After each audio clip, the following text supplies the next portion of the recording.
Bonjour tout le monde. Suite à la vidéo de présentation du UA741 dans son mode de fonctionnement en comparateur, je propose d'aborder un circuit pratique mettant en application cette fonctionnalité du circuit intégré. Celui-ci consiste à créer un testeur de piles de 9 volts. Ce montage peut s'avérer utile si on a des piles en stock depuis un moment et qu'on souhaite vérifier si elles sont encore utilisables ou s'il faut en racheter.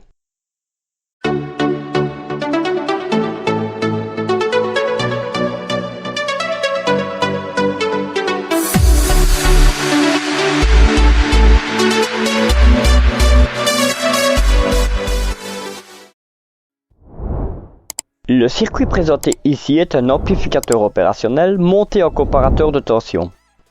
En sortie de ce circuit se trouvent deux LED, une rouge et une verte, permettant de témoigner de l'état de la pile à tester. Comme ce projet sert à tester des piles de 9 volts, la LED rouge s'allume si la tension aux bandes de cette pile est inférieure ou égale à 7,5 volts et la LED verte s'allume quand la tension est supérieure à cette valeur. Prenons connaissance du schéma de principe du projet. Quand le circuit est sous tension, il se met directement en action. Ainsi, c'est soit la LED rouge, soit la LED verte qui est allumée. Aussi, le circuit est alimenté par la pile à tester. La tension de référence présente sur l'entrée inverseuse broche 2 s'élève à 3,3 volts. Cette tension est fournie grâce à la diode Zener D5. L'entrée non inverseuse reçoit une partie de la tension de la pile à tester par l'intermédiaire d'un pont diviseur de tension constitué des résistances R1 et R2 ainsi que du potentiomètre RPE.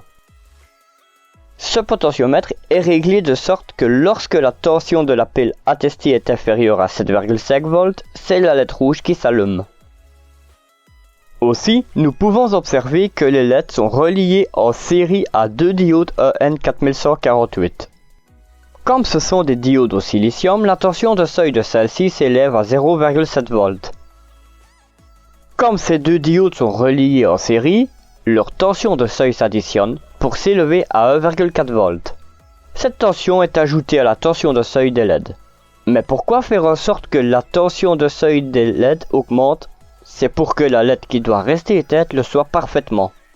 En effet, comme la sortie du UA741 a une tension résiduelle s'élevant entre 1 et 2 volts, la LED qui doit rester éteinte serait légèrement éclairée sans ces deux diodes reliés en série. À présent, réalisons le circuit petit à petit. Mais avant, voyons les calculs nécessaires pour la réalisation du projet. Pour régler la tension de référence du UA741, l'utilisation d'une diode Zener reliée à l'entrée inverseuse peut être pratique. Comme nous connaissons la tension Zener de la diode qui s'élève à 3,3 volts, ce n'est pas celle-ci que nous allons calculer. Cependant, nous allons relier en série à cette diode une résistance pour limiter l'intensité la traversant. Par conséquent, la résistance de limitation est calculée à l'aide de cette formule. R égale VCC moins U Zener, le tout divisé par I. R est la résistance de limitation de la diode Zener en ohms, VCC est la tension d'alimentation du circuit en volts, U Zener est la tension Zener de la diode en volts, et I est l'intensité traversant la diode en ampères. Concernant l'intensité traversant la diode Zener, j'ai choisi d'utiliser la valeur de 0,01 A, soit 10 mA.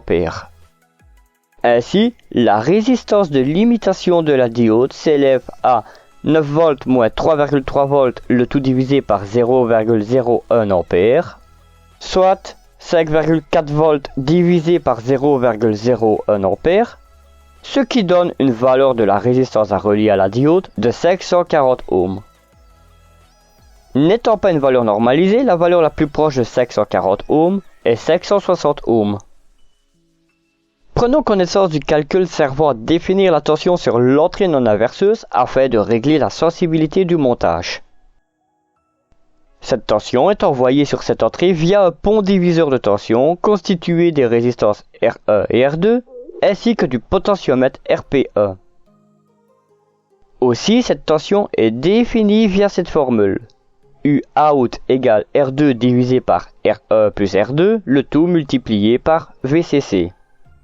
UOUT est la tension de sortie du pont diviseur. RE et R2 sont les valeurs respectives des résistances RE et R2. Je n'ai pas mis RPE dans cette formule car, selon la position du curseur, elle est en série avec l'une ou l'autre des deux résistances. Par contre, ce potentiomètre va figurer dans les deux formules qui suivent. Calculons la tension de sortie lorsque le curseur du potentiomètre, dont la valeur est de 100 kΩ, est du côté de la résistance RE. De cette façon, la valeur du potentiomètre s'additionne à la valeur de la résistance R2. UOUT égale 110 000 ohms divisé par l'ensemble 10 000 ohms plus 110 000 ohms, le tout multiplié par 9 volts. Donc, 110 000 ohms divisé par 120 000 ohms, le tout multiplié par 9 volts. Soit 0,9 ohms fois 9 volts, ce qui donne une tension de sortie d'environ 8,1 volts lorsque le curseur du potentiomètre est du côté de la résistance RE. À présent, calculons la tension de sortie lorsque le curseur du potentiomètre est du côté de la résistance R2. De cette façon, la valeur du potentiomètre s'additionne à la valeur de la résistance RE. UOUT égale 10 000 ohms divisé par l'ensemble 110 000 ohms plus 10 000 ohms, le tout multiplié par 9 volts. Donc 10 000 ohms divisé par 120 000 ohms, le tout multiplié par 9 volts, soit 0,08 ohms fois 9 volts, ce qui donne une tension de sortie d'environ 0,72 volts quand le curseur du potentiomètre est du côté de la résistance R2. Ainsi, la tension sur l'entrée non inverseuse peut varier entre minimum 0,72 volts et maximum 8,1 volts. À présent, nous pouvons calculer la résistance de limitation de la LED rouge. Celle-ci s'allume lorsque la sortie est à l'état bas. Quand la sortie du UA741 est à l'état bas, une tension résiduelle d'environ 2 volts y est présente. Afin de calibrer la résistance de limitation, nous pouvons utiliser la formule suivante. RLED égale VCC moins UOUT moins ULED moins UDE moins UD2, le tout divisé par ILED. Où RLED est la résistance de limitation de la LED, UOUT est la tension résiduelle de la sortie du UA741, ULED est la tension dont la LED a besoin pour fonctionner, UDE et UD2 sont les tensions de seuil des diodes DE et D2, et ILED est l'intensité traversant la LED. La tension de seuil des diodes DE et D2 s'élevant à 0,7 volts, et lorsqu'elles sont reliées en série, leur tension s'additionne, ce qui donne une tension de seuil de 1,4 volts. Concernant la tension dont ma LED rouge a besoin, mon testeur de composants m'affiche une valeur de 1,99 volts. Pour ce qui est de l'intensité traversant la LED, j'ai choisi d'utiliser un courant s'élevant à 10 mA, soit 0,01 A. Ainsi, la résistance de limitation de la LED s'élève à 9 volts moins 2 volts moins 1,99 volts moins 1,4 volts, le tout divisé par 0,01 A, soit 3,61 volts divisé par 0,01 A, ce qui donne une résistance de limitation à relier à la LED de 361 ohms. N'étant pas une valeur normalisée et compte tenu que 10 mA est une valeur bien en dessous de la valeur générale de 20 mA pour les LED, nous pouvons utiliser une résistance de 330 ohms. À présent, nous pouvons calculer la résistance de limitation de la LED verte. Celle-ci s'allume lorsque la sortie est à l'état haut. Quand la sortie est à l'état haut, une tension d'environ 6 volts y est présente. Là aussi, il faut prendre en considération les deux diodes qui sont reliés en série à cette LED, pour la même raison que la LED rouge. Afin de calibrer sa résistance de limitation, nous pouvons utiliser la formule suivante. RLED égale UOUT moins ULED moins UD3 moins UD4, le tout divisé par e-LED. Concernant la tension dont ma LED verte a besoin pour fonctionner, mon testeur de composants m'affiche une valeur de 1,97 volts. Pour ce qui est de l'intensité traversant la LED, j'ai également choisi d'utiliser un courant s'élevant à 10 mA, soit 0,01 A. Ainsi, la résistance de limitation de la LED s'élève à 6 volts moins 1,97 volts moins 1,4 volts, le tout divisé par 0,01 A, soit 2,63 volts divisé par 0,01 A, ce qui donne une résistance de limitation de la LED s'élevant à 263 ohms. N'étant pas une valeur normalisée, la valeur la plus proche de 263 ohms est 270 ohms. Cependant, il est préférable de mettre une résistance d'une valeur un peu plus élevée, par exemple 470 ohms, afin d'éviter que la LED rouge soit légèrement allumée lorsqu'elle est censée être éteinte. À présent, observons le schéma d'implantation du projet. Sur celui-ci, nous retrouvons notre UA741, notre diode Zener et sa résistance de limitation, notre potentiomètre et nos deux résistances de 10 kΩ, nos LED rouges et vertes, ainsi que leur résistance de limitation et leurs diodes reliées en série. Après avoir observé le schéma d'implantation, nous pouvons prendre connaissance des composants dont nous aurons besoin. Il nous faudra une platine d'expérimentation, un circuit intégré UA741, deux résistances de 10 kΩ dont les anneaux sont marron, noir, orange, or, une résistance de 560 ohms dont les anneaux sont vert, bleu, marron, or, une résistance de 330 ohms dont les anneaux sont orange, orange, marron, or, une résistance de 470 ohms dont les anneaux sont jaune, violet, marron, or, un potentiomètre de 100 kΩ, 4 diodes EN4148, une diode Zener 3,3 volts, une LED rouge et une LED verte, des fils de connexion et une pile de 9 volts à tester. Une fois que tous les composants sont en notre possession, nous pouvons passer à la pratique et réaliser notre testeur de piles. Ainsi, commençons par placer le UA741 sur la platine d'expérimentation.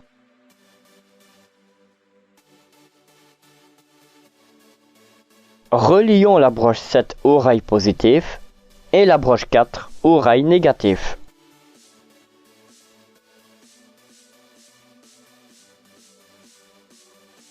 Maintenant, plaçons le potentiomètre. Relions une résistance de 10 kΩ entre une extrémité et le rail négatif. Connectons l'autre résistance de 10 kΩ entre l'autre extrémité du potentiomètre et le rail positif. Relions le curseur du potentiomètre à la broche 3 du UA741.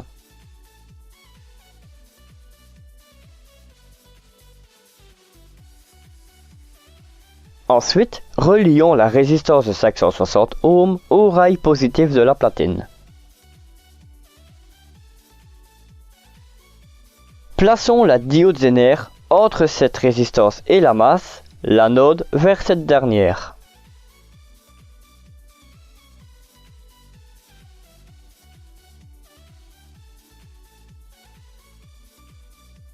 Relions la cathode de la diode à la broche 2 du UA741.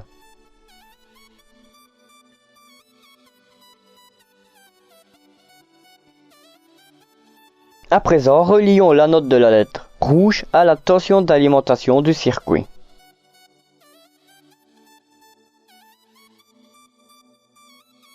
Connectons l'anode d'une diode EN4148 à la cathode de la LED.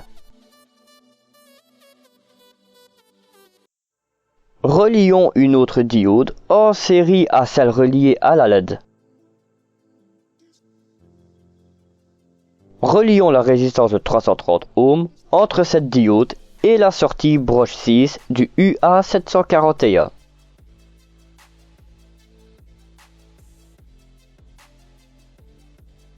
À présent, relions la résistance de 470 ohms à la sortie du circuit intégré.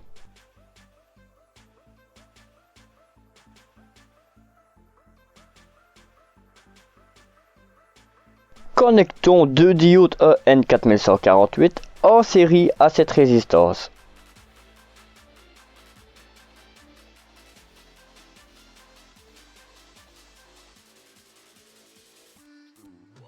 Maintenant, relions l'anode de la LED verte à ces diodes et la cathode à la masse du circuit.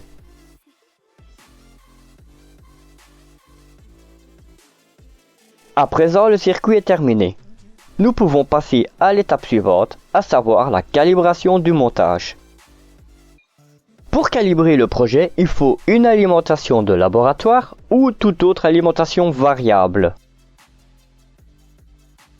Comme le seuil critique d'une pile de 9 volts se situe aux environs de 7,5 volts, c'est donc avec cette valeur que nous allons alimenter le circuit à l'aide de l'alimentation. Une fois le circuit placé sous tension, il faut tourner le curseur du potentiomètre jusqu'à ce que la LED verte s'éteigne et que la LED rouge s'allume. Dès cet instant, il ne faut plus toucher le potentiomètre, le circuit est calibré. À présent, nous pouvons tester le projet. Pour cela, j'ai préparé deux piles de 9 volts. Afin de tester ces piles, nous aurons besoin d'un connecteur prévu à celle-ci que l'on connecte au rail d'alimentation de la platine.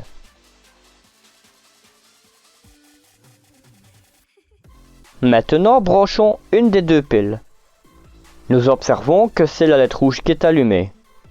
Nous pouvons déduire que la tension à ces bornes est inférieure ou égale à 7,5 volts.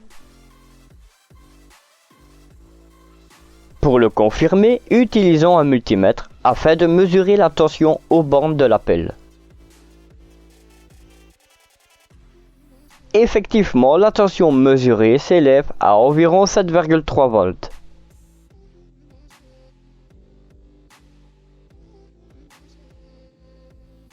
Maintenant, branchons l'autre pile. Nous observons que c'est à présent la LED verte qui est allumée. Nous pouvons déduire que la tension à ces bornes est supérieure à 7,5 volts.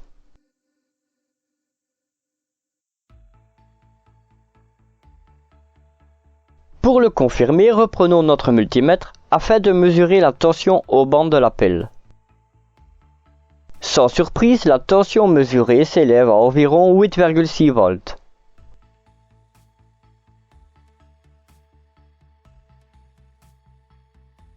Nous sommes arrivés au terme de cette vidéo dans laquelle je vous ai expliqué le fonctionnement et montré le montage du testeur de pile 9 volts.